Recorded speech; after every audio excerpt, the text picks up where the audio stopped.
Hey guys, it's Sarah from She's Crafty and She Knows It, and today I'm going to show you how to make these super cute words out of wire using the Happy Jig wire and peg kit. This kit makes wire working so easy. Now this kit is not new, but it's new to me. Until a week ago, I didn't even know that anything like this existed, so I just had to share it with you. Maybe you aren't living under a rock like me, maybe you've already seen this awesome kit somewhere, maybe you've even played with it, but if you haven't seen it before, I'm just going to show you really quickly how to use it so that you can just go ahead and see how simple it really is. So let's go ahead and get started.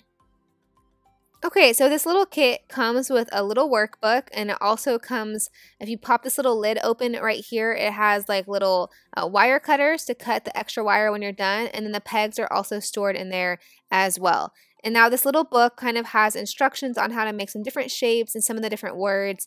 It tells you where to put the pegs as well as how much wire you're going to need.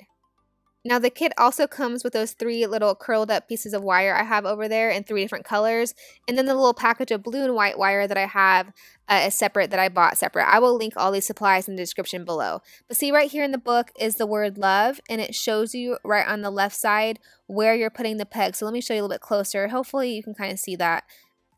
But it shows you like kind of almost like you're playing Battleship. It counts down with letters and over on the top with numbers, and you just follow along on the grid to put the pegs in the right spot. So we're going to go ahead and get started. I'm going to make the word love, and so it shows you right where to put the pegs. So I'm going to start up here at the top, and there's 3 different sizes. There's like the fatter peg, there's a medium-sized one, and a tiny one. And so you really just follow along the size peg that you need, put it in the spot that you need it. So now this one right here is the medium-sized one, and some of the medium-sized ones have a slit in it, and this is really like the starter peg. So I could have done this one first. That probably would have been easier for you to understand, but it's the very first peg where the wire is going to go, and that little slit in the top holds the wire stiff for you so that way it doesn't come out as you're working with it. So you're going to put that one in the very first little peg spot where it shows the wire being inserted. So you're going to count over, but definitely make sure the picture shows you that it's that specific peg with the slit in it, but make sure that you have that peg in the right spot so that way it will hold the wire for you as you're working with it.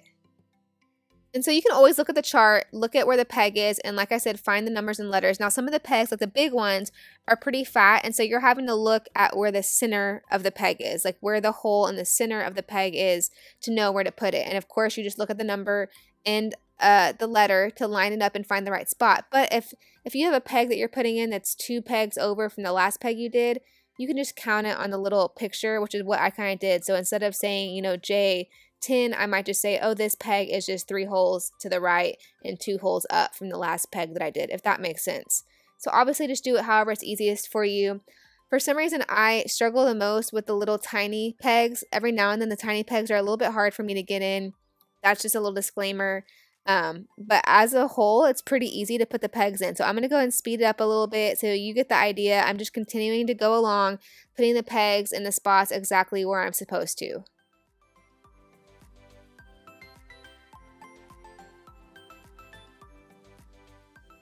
Okay, so now I'm just double checking real quick to make sure I put the pegs all in the right spots, and I think it looks good. Down here in the bottom left corner of the book, it shows you exactly how much wire you will need to make each word. It also shows you below it another measurement if you're going to add a paper clip. So every little word kind of has the option to add a little paper clip to it so that you can use it in a book or whatever, wherever you want to put it. So I'm just going to do the regular word without the paperclip option. Right there is the paperclip option. So it will give you 2 measurements. That way you can go ahead and measure your wire if you want to and cut it ahead of time. I don't like cutting ahead of time in case for some reason I want extra wire or for some reason, so I kind of just leave it long. But I'm going to go ahead and use, those are the 3 wires that it comes with for the kit, but I just bought this new blue and white kind of like baker's twine wire that is really cute that I'm really excited to use, and so I'm going to open it and try out for the first time and kind of see how it works. Okay, so since I'm not cutting it ahead of time, you kind of just start out by putting the end right there in that little peg that has the slot for the wire. That's right where it starts. Push it down in there, and then you're just going to start going around the pegs. And so when you look at the picture, it will show you, it's obvious which way to go around. You can kind of see in the picture how the wire is overlapping, so you know which direction to go first. So you're really just following it around the pegs exactly the way that the picture does. So all the pegs have these grooves kind of in the side, and that's where the wire sits. So it kind of has a little groove for the wire to stay in as you're looping it around. Some of the pegs, they're in there all the way, but it's easy for them kind of to get pulled to the side. So I just keep my fingers kind of pushing down some of the pegs as I'm wrapping it around. That way it doesn't knock any of the pegs over. So like I said, it really is not difficult. The pegs stay in there really well. I just, every now and then a peg will get knocked over or it's not pushed in as well as you think it is. So I kind of just keep an extra finger, if I have one, on some of the pegs as I'm working it. And then you just keep going from there. Now the main thing to watch out for is how you're going around the pegs. Make sure you're really looking at the picture that you're following and going on the right side or the left side of the peg, however you're supposed to do it, and looping in the right spots. But I promise you guys, this is not hard. You can totally do it, and it actually goes pretty quickly. So I can go ahead and tell you right now, this is not a sponsored video. We are memory keepers who makes this tool, the Happy Jig, did not pay me to review this or anything like that. So I'm just giving you my honest opinion. So I think the tool is awesome. Now that I'm kind of working with this new wire, which guys, I bought like in every color it came in because I was really excited about it. I'm not super excited about this wire. The wire that the kit comes with is much thicker.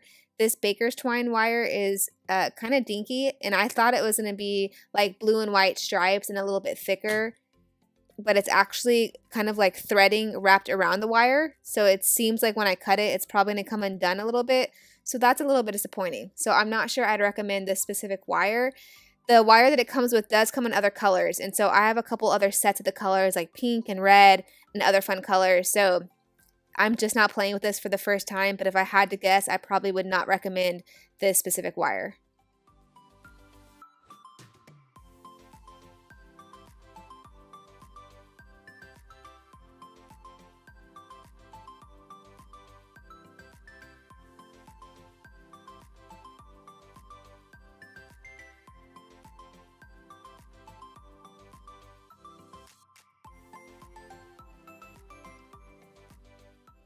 Okay, so I think that looks pretty good. The only thing left is like there's a little bit of extra wire that goes and wraps around like right here at the base of the heart.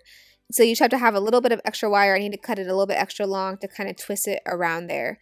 And so besides that, I think I'm pretty much done with it. So I'm just going to go ahead and cut a little piece that is long enough for me to wrap around the way that it's supposed to.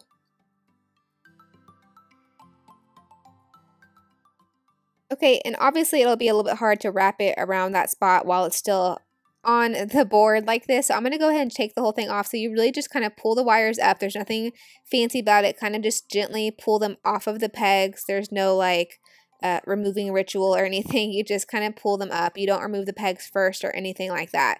So just do it gently. Not like I said, this wire is thinner than the other one, so this doesn't feel as sturdy as I'm used to. But it's still sturdy enough that it will hold its shape like it's supposed to. So there you can tell it kind of says love. I'm trying to, every now and then when you take it off, you kind of need to like bend it a little bit, make it a little bit firmer or straighter the way it's supposed to. I'm going to go ahead and wrap this wire around the base of the heart like it's supposed to be. But this turned out pretty cute, I think. I'm going to cut the extra right there. But I think it's pretty cute.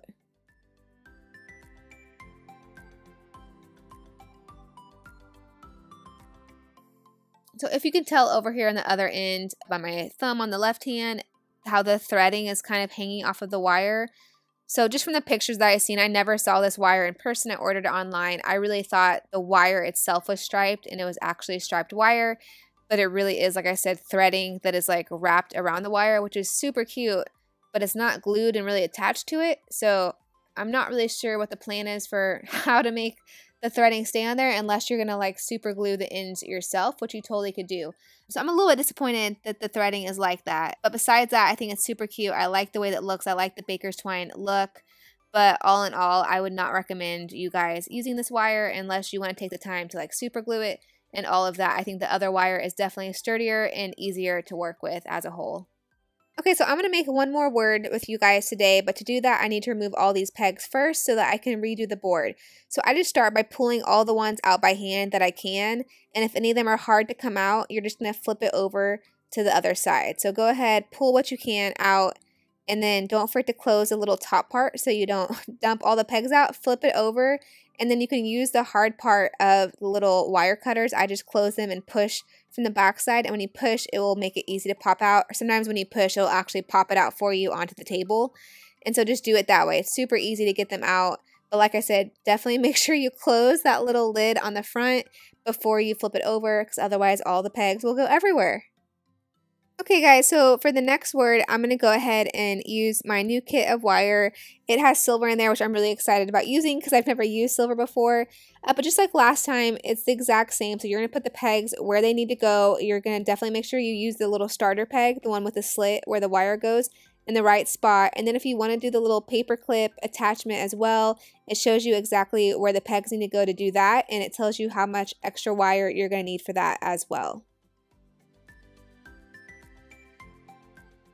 And so you can see with this that the end product is pretty little. It's perfect for like putting on a card, or if you're into scrapbooking or anything like that, you can attach these words to the scrapbook paper or to a card with staples. You can hand stitch it, glue it, however you want to attach it. These would be cute on a cork board or anything like that. Obviously, you can use the paper clip and make it like a little paper clip bookmark option. And then the really cool part that I've realized is that once the book kind of shows you how to do like an H or a T or whatever, you can kind of figure it out and make your own words. And so I was able to make the word create just by using the C that they had come up with, and I kind of made my own R up and then used the same way that they do it, E, A, and T, and did the word that way. So you can definitely make up your own phrases, your own words, your kids' names, and just put the letters together yourself. And that makes it super fun. Even your own little symbols, if you want to do a cat or whatever, it's easy to play with and kind of figure out how to do it. But so all of these words and these symbols are a little bit smaller. They're not huge, but they do actually have a bigger version of this, that the end product is like 2.5 times larger than what I'm creating with this Happy Jig, and it's called the Big Happy Jig. So I'll link it, if I can find it, I'll link it in the description below. That way you can just look at it.